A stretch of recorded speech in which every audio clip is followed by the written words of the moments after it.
शहर के बाहरी इलाके में बसा सेंट मेरी हाई स्कूल देखने में जितना खूबसूरत था उतना ही रहस्यमयी। इमारत लाल ईंटों की बनी थी, घनी बेलों से ढकी, और ऊंची ऊंची खिड़कियां रात में चांद की रोशनी में चमकतीं। गर्मियों की छुट्टियां खत्म होते ही राहुल, नेहा और उनका दोस्त विक्रम 10वीं कक्षा में दाखिला लेकर यहां आए।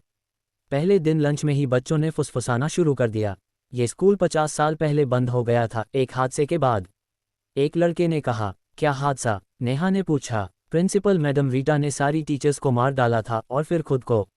अब उनकी आत्मा घूमती है। राहुल हंसा। बकवास। लेकिन उस रात जब वो हॉस्टल में सोने गए तो लाइटें अपने आप झपझपाने लगीं। बेड के नीचे से खरोंचने की आवाज़ आई। विक्रम ने टॉर्च जलाई तो दीवार पर लिखा था, मैं देख रही हूँ। अगले दिन क्लास में मिस्टर शर्मा ने इतिहास पढ़ाते हुए बताया कि 1973 में स्कूल में आग लगी थी। सिर्फ एक लड़की बची थी, रीटा की बेटी, जो बाद में गायब हो गई।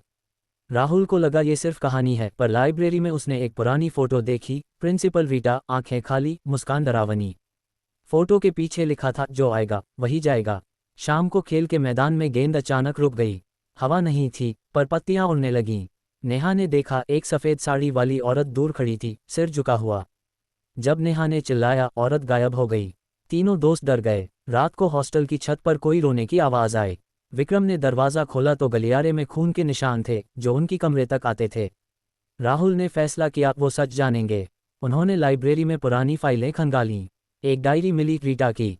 पहला पन्ना, वे मेरी बेटी को ले गए, मैं उन्हें लौटाऊंगी। अचानक लाइटें बुझ गईं। डायरी अपने आप पलटने लगी। आखिरी पन्ने पर ताज़ा स्याही से लिखा था। दूसरे दिन स्कूल में ताला लग गया। प्रिंसिपल ने कहा, तूफान आने वाला है। पर तीनों ने छिपकर रात गुजारने का प्लान बनाया। विक्रम ने कैमरा लाया, नेहा ने टॉर्च, राहुल ने नमक।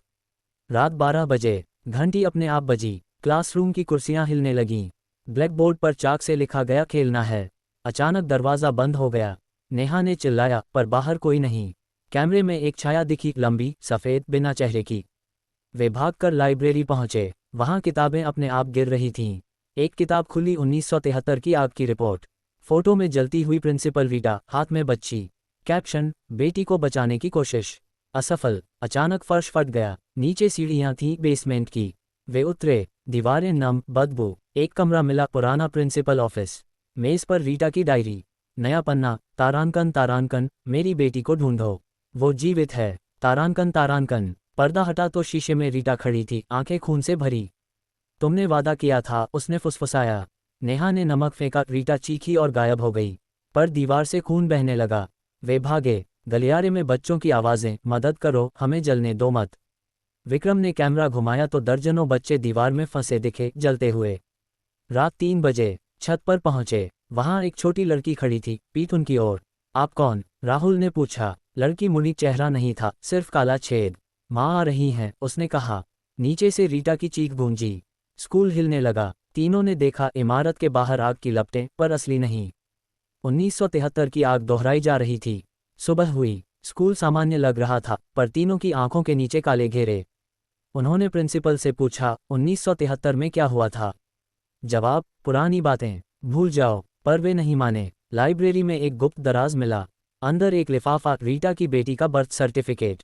नाम, तारांकन तारांकन, रिया तारांकन। जन्म, 1965। गायब, 1973। शाम को फिर बेसमेंट। इस बार दरवाज़ा अपने आप खुला। अंदर एक कमरा, बच्चे की तरह सजा। गुड़ियाएं, ड्राइंग। एक ड्राइंग, माँ और बेटी, पर माँ का चेहरा कटा हुआ। पीछे लिखा, तारांकन तारांकन, वह मुझे छोड़ गई। तारांकन तारांकन। अचानक रोने की आवाज़। कोने में एक बॉक्स। खोला तो अंदर छोटे छोटे हड्डियाँ। नेहा चीखी। विक्रम ने कैमरा ऑन किया। बॉक्स से धुआं निकला और रिया की आवाज़, माँ ने मुझे जिंदा जला दिया। रात को हॉस्टल। नेहा के बिस्तर पर खून। दीवार पर लिखा, तारांकन तारांकन, तुम मेरी माँ बनोगी। तारांकन तारांकन। राहुल ने फैसला किया, उन्हें रीटा को रोकना होगा। अगली रात वे बेसमेंट में एक रिचुअल शकल बनाए। नमक, मोमबत्ती, डायरी। राहुल ने पढ़ा, रीटा, हमें रिया दो। हवा चली। रीटा प्रकट हुई, पर इस बार दुखी। वह मेरे साथ है, हमेशा। उसने इशारा किया। दीवार खुली। अंदर एक छोटी कब्र। नाम, तारांकन रिया। अब सच सामने था, रिया मरी नहीं थी। रीटा ने उसे छिपाया था ताकि दुनिया न ले जाए। पर आग में रिया जल गई। रीटा पागल हो गई और आत्मा बनकर बेटी को ढूंढती रही। तीनों ने प्लान बनाया, रिया की आत्मा को मुक्त करना। उन्हें उसकी पसंदीदा चीज़ चाहिए थी। ड्राइंग से पता चला, एक लाल गुड़िया। बेसमेंट में गुड़िया मिली, आंखें असली जैसे। नेहा ने गुड़िया उठाई। अचानक स्कूल अंधेरा। रीटा चीखी, वह मेरी है। गुड़िया नेहा के हाथ में जलने लगी। विक्रम ने नमक डाला। रीटा कमजोर पड़ी। राहुल ने डायरी फाड़ी। पन्ने हवा में उड़ गए। पर रिया प्रकट हुई, छोटी, जली हुई, आंखें खाली। माँ ने मुझे मारा, पर मैं उसे छोड़ूंगी नहीं। स्कूल हिलने लगा। दीवारें टूटने लगीं। बच्चे की हंसी गूंजी। रिया ने कहा, अब तुम मेरे दोस्त बनोगे। विक्रम का कैमरा टूट गया। नेहा का हाथ जला। राहुल ने चीखा, हमें जाना है। पर दरवाजे गायब। सिर्फ एक शीशा। उसमें तीनों की जगह रीटा और रिया मुस्कुरा रहे थे। तारांकन भाग 5 अंत या शुरुआत। तारांकन। सुबह। स्कूल खुला। बच्चे आए। पर राहुल, नेहा, विक्रम गायब।